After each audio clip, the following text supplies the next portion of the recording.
Hello, all you beautiful people. My name is Romance Freak, and welcome back to Let's Read Harry Potter and the Sorcerer's Stone.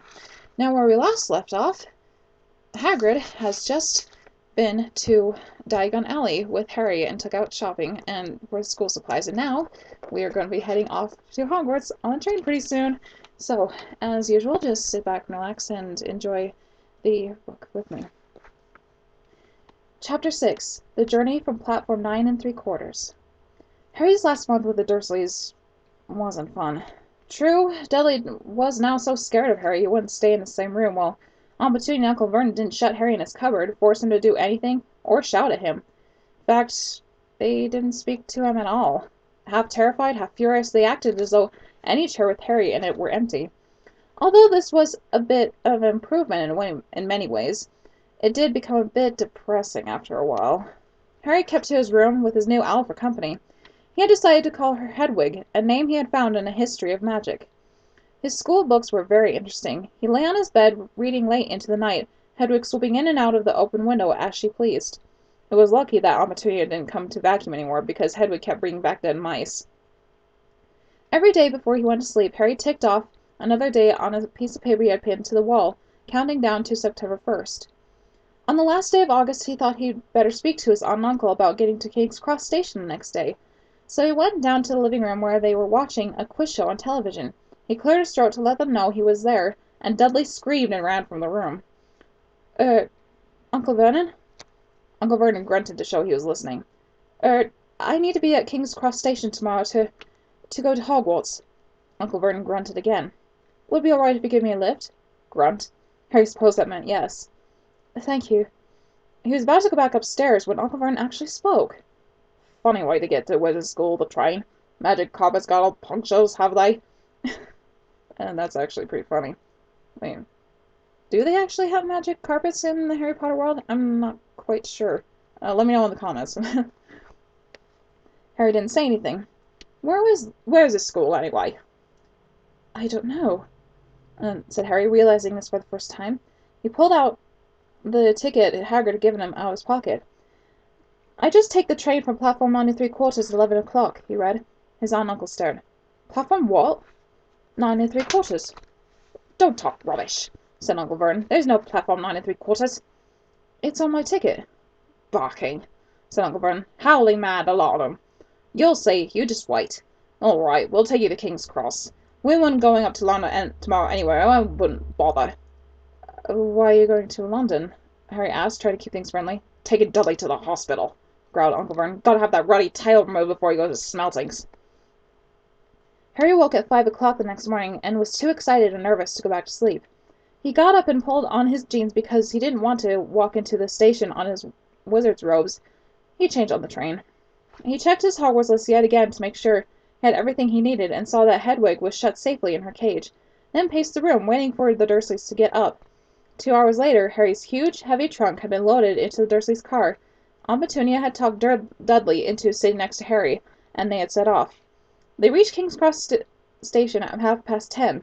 Uncle Vernon dumped Harry's trunk onto a cart and wheeled it into the station for him.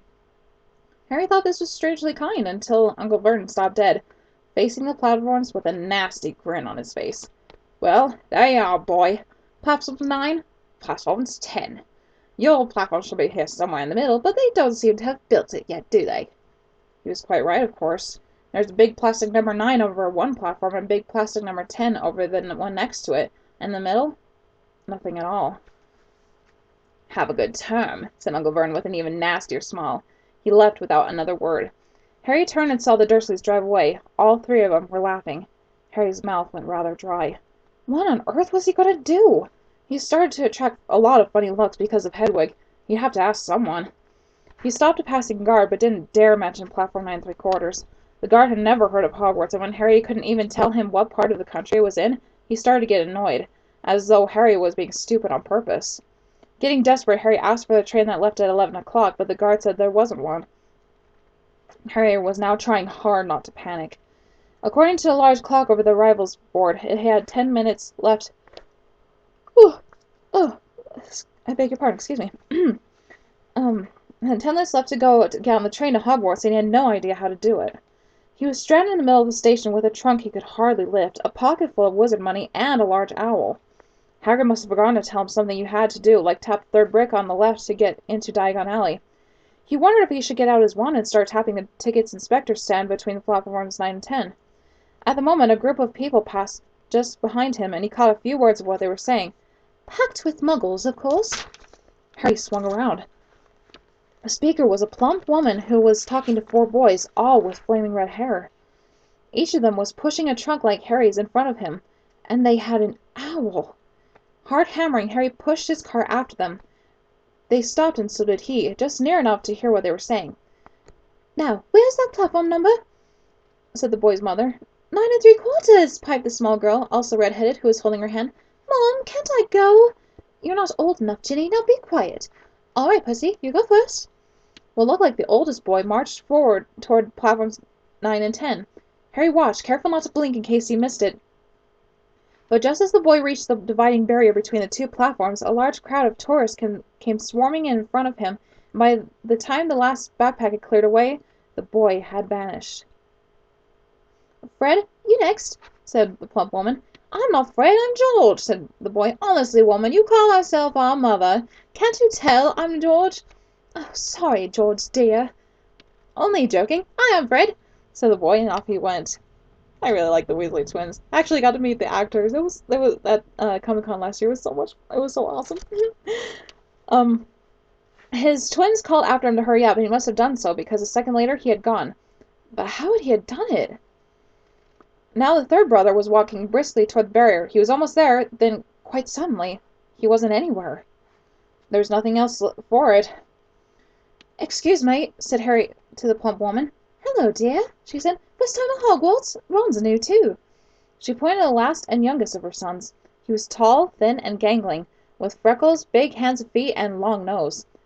"Yes," said Harry. The thing is, I don't know how to get on the platforms," she said kindly, and nodded. "Not to worry, dear," she said. "All you have to do is walk straight through the barrier between platforms 9 and 10. Don't stop, and don't be scared you'll crash into it. That's very important. Best to do it a bit of a run if you're nervous. Go on, go now before Ron." Okay," said Harry. He pushed the trolley around and stared at the barrier. It looked very solid. He started to walk toward it. People jostled him on their way to platforms 9 and 10. Harry walked more quickly. He was going to smash right into that barrier, and he'd be in trouble. Leaning forward in his car, he broke into a heavy run. The barrier was coming nearer and nearer. He wouldn't be able to stop. The car was out of control. He was a foot away. He closed his eyes, ready for the crash. It didn't come. He kept on running. He opened his eyes. A scarlet steam engine was waiting next to a platform packed with people. A sign overhead said Hogwarts Express, 11 o'clock. Harry looked behind him and saw the wrought iron archway where the barrier had been, and the words "Platform 9 3/4" on it. He had done it. Smoke from the engine drifted over the heads of the chattering crowds, while cats of every color wound here and there between their legs. Owls hooted to one another in a disgruntled sort of way over the babble and the scraping of heavy trunks. The first few carriages were already packed with students, some hanging out the window to talk to their families, some fighting over seats. Harry pushed his cart off down the platform in search of an empty seat. He passed a round-faced boy, saying, "Gran, I've lost my toad again." "Oh, Neville," he heard the old woman sigh. A boy with dreadlocks was surrounded by a small crowd. "Give us a look, Lee. Go on." The boy lifted the little box in his arms, and the people around him shrieked and yelled as something inside poked out a long, hairy leg. Harry pressed on through the crowd until he found an empty compartment near the end of the train. He put Hedwig inside first, then started to shove and heave his trunk toward the train door. He tried to lift it up the heavy steps, but could hardly raise one end, and twice he had dropped it painfully on his foot. "Want a hand?" It was one of the red-haired twins he'd followed through the barrier. "Yes, please," Harry panted. "Oi, Fred, come here to help!" With the twins' help, Harry's trunk was at last tucked away in a corner of the compartment. "Thanks," said Harry, pushing away the sweaty hair out of his eyes. "What's that?" said one of the twins suddenly, pointing at Harry's lightning scar. "Blimey!" said the twin. "Are you—" "He is," said the first twin. "Are you?" he added to Harry. "What?" said Harry. "Harry Potter!" chorused the twins. "Oh, him," said Harry. "I mean, yes, I am." The two boys gawked at him, and Harry found himself turning red. Then, to his relief, a voice came floating through the train's open door. "Fred? George? Are you there?" "Coming, Mum." With a last look at Harry, the twins hopped off the train. Harry sat down next to the window where, half hidden, he could watch the red-haired family on the platform and hear what they were saying. Their mother had just taken out her handkerchief. "Ron, you've got something on your nose." The youngest boy tried to jerk out of the way, but she grabbed him and began rubbing the end of his nose. "Mom, get her off!" he wriggled free. "Aw, Ickles Ronnie's got something on his nose, eh?" said one of the twins. "Shut up," said Ron. "Where's Where's Percy?" said their mother. "He's coming now." The oldest boy came striding into sight. He had already changed into his billowing black Hogwarts robes, and Harry noticed a shiny silver badge on his chest with the letter P on it. "Can't stay long, Mother," he said. "I'm up front. The prefects have got 2 compartments to themselves." "Oh, you're a prefect, Percy," said one of the twins with an air of great surprise. "You should have said something. We had no idea." "Hang on, I think I remember him saying something about it," said the twin. "Once, twice, a minute, all summer." "Oh, shut up," said Percy the prefect. "How come Percy gets new robes anyway?" said one of the twins. "Because he's a prefect," said the mother fondly. "All right, dear. Well, have a good term. Send me out when you get there." She kissed Percy on the cheek, and he left. Then she turned to the twins. "Now, you two, this year you better behave yourselves. If I get one more owl telling you've blown up a toilet, or—" "Blown up a toilet? We've never blown up a toilet." "Great idea, though. Thanks, Mum." "It's not funny. And look after Ron." "And don't worry, Ickle Ronikins is safe with us." "Shut up," said Ron again. He was almost as tall as the twins already, and his nose was still pink where his mother had rubbed it. "Hey, Mum, guess what? Guess who we just met on the train?" Harry leaned back quickly so they couldn't see him looking. "You know that black-haired boy that was nearest the station? Know who he is?" "Who?" "Harry Potter." Harry heard the little girl's voice. "Oh, Mum, can I go on the train and see him? Oh, Mum, please." "You've already seen him, Ginny, and the poor boy isn't something you goggle at a zoo." "Is he really, Fred? How do you know?" "Ask him. Saw a scar. It's really there, like lightning." "Poor dear! No wonder he was alone. I wondered. He was ever so polite when he asked how to get onto the platform." "Never mind that. Do you think he remembers who who looks like?" The mother's look suddenly became very stern. "I forbid you to ask him, Fred. No, don't you dare. And as though he needs reminding of his first day at school." "All right, keep your hair on." A whistle sounded. "Hurry up," the mother said, and the 3 boys clambered onto the train. They leaned out of their window for her to kiss them good-bye, and their younger sister began to cry. "Don't, Ginny. We'll send you a load of owls. We'll send you a Hogwarts toilet seat." "George!" "Only joking, Mum." The train began to move. Harry saw the boys' mother waving and their sister, half laughing, half crying, running to keep up with the train until it gathered too much speed. Then she fell back and waved. Harry watched the girl and her mother disappear as the train rounded the corner. Houses flashed past the window. Harry felt a great leap of excitement. He didn't know what it was going to, but it had to be better than what he was leaving behind. The door of the compartment slid open, and the youngest red-headed boy came in. "Anyone sitting here?" he asked, pointing at the seat opposite Harry. "Everywhere else is full." Harry shook his head, and the boy sat down. He glanced at Harry, then he looked quickly out of the window, pretending he hadn't looked. Harry saw that he still had a black mark on his nose. "Hey, Ron, the twins are back. Listen, we're going down the middle of the train. Lee Jordan's got a giant tarantula down there." Right," mumbled Ron. "Harry," said the other twin, "did we introduce ourselves? Friend George Weasley. And this is Ron, our brother." "See you later, then." "Bye," said Harry and Ron. The twins said the compartment door shut behind them. "Are you really Harry Potter?" Ron blurted out. Harry nodded. "Oh, well, I thought it might be one of Friend George's jokes," said Ron. "Have you really got, you know—" He pointed at Harry's forehead. Harry pulled back his bangs to show the lightning scar. Ron stared. "So that's where you know who—" "Yes," said Harry, "but I can't remember it." "Nothing?" said Ron eagerly. "Well, I remember a lot of green light, but nothing else." "Wow," said Ron. He sat and stared at Harry for a few moments. Then, as though he had suddenly realized what he was doing, he looked quickly out of the window again. "Are all your family wizards?" asked Harry, who found Ron just as interesting as Ron found him. Yes, I think so," said Ron. "I think Mom's got a second cousin who's an accountant, but we never talk about him." "So you must know loads of magic already." The Weasleys were clearly one of those old wizarding families the pale boy in Diagon Alley had talked about. I heard you went to live with Muggles, said Ron. What are they like? Horrible. Not all of them. My aunt and uncle and cousin are, though. I wish I had 3 brothers. 5, said Ron. For some reason he was looking gloomy. I'm the 6th of our family to go to Hogwarts. You could say I've got a lot to live up to. And Bill and Charlie have already left. Bill's head boy and captain. Charlie was captain of the Quidditch team. Now Percy's a prefect. Fred and George mess around a lot, but they still get really good marks, and everyone thinks they're really funny. Everyone expects me to do as well as the others, but if I do, it's no big deal, because they did it first. You never get anything new, either. With 5 brothers, I've got Bill's old robes, Charlie's old wand, and Percy's old rat. Ron reached inside his jacket and pulled out a fat grey rat, which was asleep. His name's Scabbers, and he's useless. He hardly ever wakes up. Percy's got an owl from my dad for being a prefect, but they couldn't afford... I got Scabbers instead. Ron's ears went pink. He seemed to think he said too much, because he went back to staring at the window. Harry didn't think there was anything wrong with not being able to afford an owl. After all, he'd never had any money in his life until a month ago, and he told Ron so, all about having to wear Dudley's old clothes and never getting proper birthday presents. This seemed to cheer Ron up. And until Hagrid told me, I didn't know anything about being a wizard or my parents or Voldemort. Ron gasped. What? Said Harry. You said you know whose name, said Ron, sounding both shocked and impressed. I thought you, of all people. I'm not trying to be brave or anything saying the name, said Harry. I'm just, never knew you shouldn't. See what I mean? I've got loads to learn. I bet, he added, voicing for the first time something he'd been worrying a lot lately. I bet I'm the worst in the class. You won't be. There's loads of people who come from Muggle families and they learn quick enough.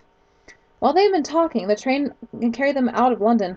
They were speeding past fields full of cows and sheep. They were quiet for a time, watching the fields and lanes flit past. Around 12:30 there were great clattering outside in the corridor, and a smiling, dimpled woman slid back their door and said, "Anything off the trolley, dears?" Harry, who hadn't had any breakfast, leapt to his feet, but Ron's ears went pink again, and he muttered that he had brought sandwiches. Harry went out into the corridor. He had never had any money for candy with the Dursleys, and now they had pockets rattling with gold and silver. He was ready to buy as many Mars bars as he could carry. But the woman didn't have Mars bars. What she did have were Bertie Bott's every flavor beans, Dribble's best blowing gum, chocolate frogs, pumpkin pasties, cauldron cakes, licorice wands, and a number of other strange things Harry had never seen in his life. Not wanting to miss anything, he got some of everything and paid the woman 11 silver sickles and 7 bronze nuts. Harry stared as Harry dropped it all back into the compartment and tipped it on an empty seat. Hungry, are you?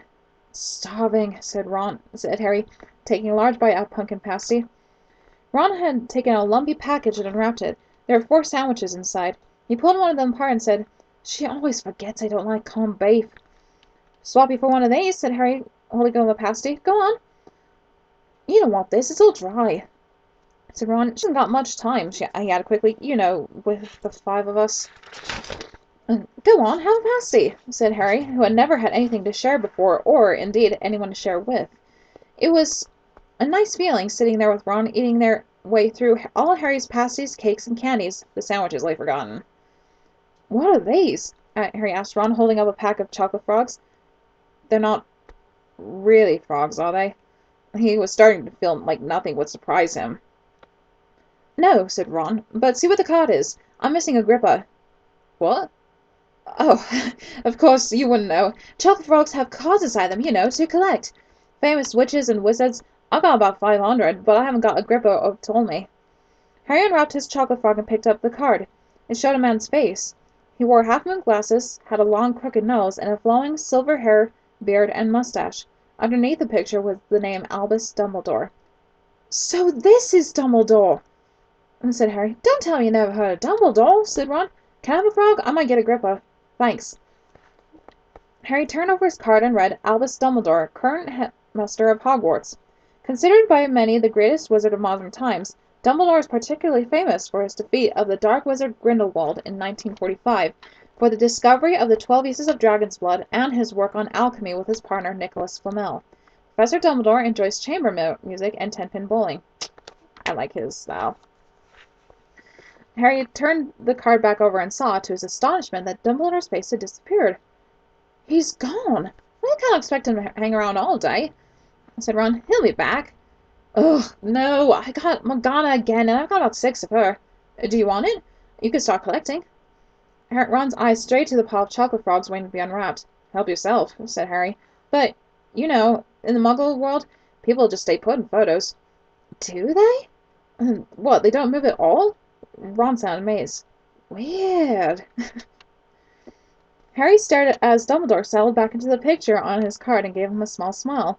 Ron was more interested in eating the frogs than looking at the famous witches and wizards cards, but Harry couldn't keep his eyes off them. Soon he had not only Dumbledore and Morgana, but Hengist the Woodcroft, Albrecht Grenion, Circe, Paracelsus, and Merlin. He finally tore his eyes away from the druidess Cleodonna, who was scratching her nose to open a bag of Bertie Bott's Every Flavor beans. I apologize if I'm butchering the names. Oh, by the way, do they make chocolate frogs down at Harry Potter World and stuff like that? Let me know, and I would really love to have some. "You want to be careful with those," warned Harry. "When they say every flavor, they mean every flavor. You know, you get all the ordinary ones like chocolate and peppermint and marmalade, but then you get spinach and liver and tripe. George swears he got a bogey-flavored one once." Ron picked up a green bean, looked at it carefully, and bent to a corner. "Ugh! See? Sprouts!" They had a good time eating Every Flavor beans. Harry got toast, coconut, baked bean, strawberry, curry, grass, toffee, sardine, and was even brave enough to nibble on the end of a funny gray one Ron wouldn't touch, which turned out to be pepper. I was unfortunate enough to accidentally mix up a Tutti Frutti with a vomit flavor one. And oh gosh, ugh. The countryside was now flying past the window and was becoming wilder. Napefields had gone. Now there were woods, twisting rivers, and dark green hills. There was a knock on the door of their compartment, and the round-faced boy Harry had passed on the platform 9 3/4 came in. He looked tearful. "Sorry," he said. "Have you seen a Toad at all?" When they shook their heads, he wailed, "I've lost him! He kept getting away from me." "He'll turn up," said Harry. "Yes," and the boy murmured, "well, if you see him." He laughed. "Don't know why he's so bothered," said Ron. "Mind, if I brought a Toad, I'd lose it as quick as I could. Mind you, I do have scabbers, so I can't talk." The rat was still snoozing in Ron's lap. "He might have died and you wouldn't know the difference," said Ron in disgust. "I tried to turn yellow yesterday to make him look more interesting, but the spell didn't work. I'll show you, look." He rummaged around his trunk and pulled out a very battered-looking wand. It was chipped in places. Something white was glinting on the end of it. Ugh, unicorn's hair poking out. Anyway, he had just raised the wand when the compartment door slid open again. The toadless boy was back, but this time he had a girl with him. She was already wearing her new Hogwarts robes. "Has anyone seen a toad? Neville's lost one," she said. She had a bossy sort of voice, lots of bushy brown hair, and rather large front teeth. "We've already told him we haven't seen it," said Ron, but the girl wasn't listening. She was looking at the wand stand. "Oh, are you doing magic? Let's see it, then." She sat down. Ron looked taken aback. All right." He cleared his throat. "Sunshine, daisies, butter, mellow, turn this stupid fright right yellow." He waved his wand, but nothing happened. Scabbers stayed gray and fast asleep. This is actually a wolf, not a rat. "Are you sure that's a real spell?" said the girl. "Well, it's not very good, is it? I've tried a few simple spells just for practice, and all worked for me. Nobody in my family has magic at all. It was ever such a surprise when I got my letter. I was ever so pleased, of course. I mean, it's the very best school of witchcraft there is, I've heard. I've learned all the course books by heart, of course. I just hope it will be enough. I'm Hermione Granger, by the way. Who are you?" She said all this very fast. Harry looked at Ron, and was relieved to see by his stunned face that he hadn't learned all the course books by heart either. "I'm Ron Weasley," Ron muttered. "Harry Potter," said Harry. "Are you really?" said Hermione. "I know all about you, of course. I have a few extra books on for background reading. You're in modern magical history and the rise and fall of dark arts, and the great wizarding events of the 20th century." "Am I? said Harry, feeling dazed. Goodness, didn't you know? I'd have found out everything I could if it was me, said Ron. Do either of you know what house you'll be in? I've been asking round, and I hope I'm in Gryffindor. It sounds by far the best. I heard Dumbledore himself was in it, but I suppose Ravenclaw wouldn't be too bad. Anyway, we better go and look for Neville's toad. You two better change, you know. I expect we'll be arriving soon. And she left, taking the toadless boy with her.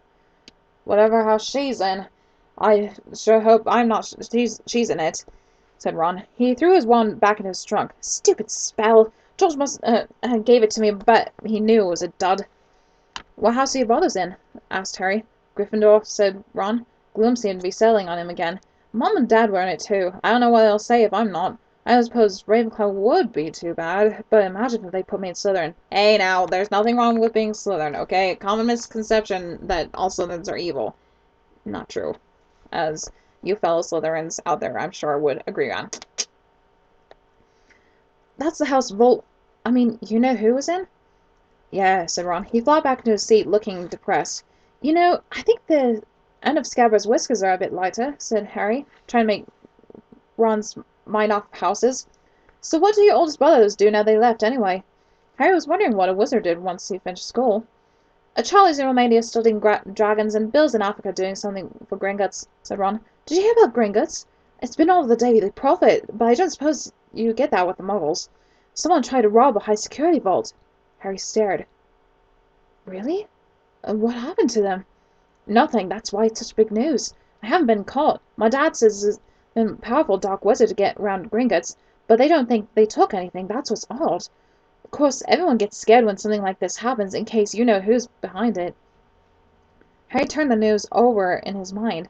He was starting to get a prickle of fear any time you know who was mentioned. He supposed it was all part of entering this magical world, but had been a lot more comfortable saying Voldemort without worrying. What's your Quidditch team? Ron asked. I don't know any, Harry confessed. What? Ron looked dumbfounded. Oh, you wait. It's the best game in the world! And he was off, explaining all about the 4 balls and the positions of the 7 players, describing famous games he'd been to with his brothers, and the broomstick he'd like to get if he had the money. And he was just taking Harry through the finer points of the game when the compartment door slid open yet again, but it wasn't Neville the Toadless Boy or Hermione Granger this time. The 3 boys entered, and Harry recognized the middle one at once. It was the pale boy from Madame Macken's robe shop. He was looking at Harry with a lot more interest than he'd shown back at Diagon Alley. Is it true? He said. They're saying all down the train that Harry Potter's in this compartment. So it's you, is it? Yes, said Harry. He was looking at the other boys. Both of them were the thickest and looked extremely mean. Standing on either side of the pale boy, they looked like bodyguards. Oh, this is Crabbe and Goyle, said the pale boy carelessly, noticing where Harry was looking. My name's Malfoy. Draco Malfoy. Ron gave a slight cough, which might have been hiding a snigger. Draco Malfoy looked at him. Think my name's funny, do you? No need to ask who you are. My father's told me all the Weasleys have red hair, freckles, and more children they can afford. He turned back to Harry. You'll soon find out some wizarding families are much better than others, Potter. You don't want to make friends with the wrong sort. I can help you there. He held out Harry's hand to shake, but Harry didn't take it. I think I can tell who the wrong sort are for myself, thanks, he said coolly. Draco Malfoy didn't go red, but a pink tinge appeared on his pale cheeks. I'd be careful if I were you, Potter, he said slowly. Unless you're a bit politer, you go down the same way as your parents. They didn't know it was good for them either. You hang around with riffraff like the Weasleys and that Hagrid. It'll rub off on you. Both Harry and Ron stood up. Say that again, Ron said, his face as red as his hair. Oh, you're going to fight us now, eh? Malfoy sneered. Unless you get out now, said Harry, more bravely than he felt, because Crabbe and Goyle were a lot bigger than him or Ron. But we don't feel like leaving, do we, boys? We've eaten all our food, and you still seem to have some. Goyle reached toward the chocolate frogs next to Ron. Ron leapt forward, but before he so much as touched Goyle, Goyle let out a horrible yell. Scabbers the Rat was hanging off his finger, sharp little teeth sunk deep into Goyle's knuckle. Crabbe and Malfoy backed away as Goyle swung Scabbers round and round, howling. When Scabbers finally flew off and hit the window, all 3 of them disappeared at once. Perhaps they thought there were more rats lurking among the sweets, or perhaps they heard footsteps, because a second later Hermione Granger had come in. What has been going on? She said, looking at the sweets all over the floor, and Ron picked up Scabbers by his tail. I think he's knocked out, Ron said to Harry. He looked closer at Scabbers. No, I don't believe it. He's gone back to sleep. And so he had. You met Malfoy before? Harry explained about their meeting in Diagon Alley. I've heard of his family, said Ron darkly. They were some of the first to come back to our side after you-know-who disappeared. Said they'd been bewitched. My dad doesn't believe it. Says Malfoy's father didn't need an excuse to go over the dark side. He turned to Hermione. Can we help you with something? You better hurry up and put your robes on. I've just been up to the front and asked the conductor, and he says we're nearly there. You haven't been fighting, have you? You'll be in trouble before we even get there. Scabbers is fighting, not us, said Ron, scowling at her. Would you mind leaving while we change? All right. I only came in here because people outside behaving very childishly, racing up and down the corridors, said Hermione in a snippy voice. And you've got dirt on your nose, by the way. Did you know? Ron glared at her as she left. Harry peered out of the window. It was getting dark. He could see mountains and forests under a deep purple sky. The train did seem to be slowing down. He and Ron took off their jackets and pulled out their long black robes. Ron's was a bit short for him. You could see his sneakers underneath them. A voice echoed through the train. We'll be reaching Hogwarts in 5 minutes' time. Please leave your luggage on the train and will be taken to the school separately. Harry's stomach lurched with nerves, and Ron, he saw, looked pale under his freckles. They crammed their pockets with the last of the sweets and joined the crowd thronging the corridor. The train slowed right down and finally stopped. People pushed their way toward the door and on the tiny dark platform. Harry shivered in the cold night air. Then a lamp came bobbing over their heads of the students, and Harry heard a familiar voice. First years over here. All right there, Harry. Harry's big, hairy face beamed over the sea of heads. Come on, follow me. Any more first years? Mind your step now. First years, follow me. Slipping and stumbling, they followed Hagrid down what seemed to be a steep, narrow path. It was so dark on either side of them that Harry thought there must be thick trees here. Nobody spoke much. Neville, the boy who kept losing his toad, sniffed once or twice. You'll get your first sight of Hogwarts in a sec, Hagrid called over his shoulder. Just round this bend here. There was a loud, "Oh!" The narrow path had opened suddenly onto the edge of a great black lake. Perched on top of a high mountain on the other side, its windows sparkling in the starry sky, was a vast castle with many turrets and towers. No more than 4 to a boat, Hagrid called, pointing to a fleet of little boats sitting in the water by the shore. Harry and Ron were followed into their boat by Neville and Hermione. Everyone in, shouted Hagrid, who had a boat himself. Right then, forward! And the fleet of little boats moved off all at once, gliding across the lake, which was as smooth as glass. Everyone was silent, staring up at the great castle overhead. It towered over them as they sailed nearer and nearer to the cliff on which it stood. Heads down! Yelled Hagrid as the first boats reached the cliff. They all bent their heads, and the little boats carried them through a curtain of ivy that hid a wide opening in the cliff face.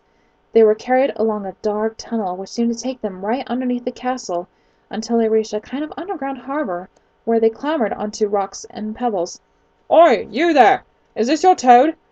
Said Hagrid, who was checking the boats as people climbed out of them. Trevor! Cried Neville blissfully, holding out his hands. And then they clambered up a passageway in the rock after Hagrid's lamp, coming out at last onto smooth, damp grass, right in the shadow of the castle. They walked up a flight of stone steps and crowded the huge oak front door.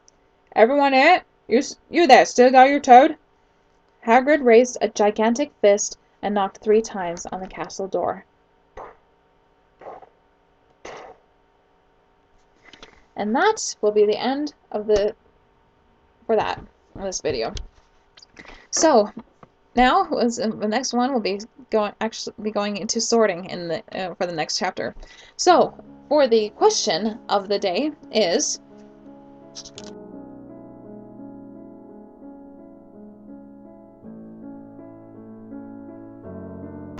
my cousin and I had this kind of discussion about this, and there has been fan fiction of Harry and Draco actually becoming friends later on in their adult years and that kind of thing, and also like alternate universe kind of thing where Harry and Draco actually became friends in as they were going to school and stuff like that. So let me know what you think, if you think Draco probably would have changed his pure blood status if Harry was a good influence on him. So, that'll be it for today. Leave your comments down in the comment section below, as usual. About to say description. And I shall be reading them in a video later on. I would love to hear all your stories and all your thoughts about that. So, peace out. Love y'all, and I'll see y'all next time in my den.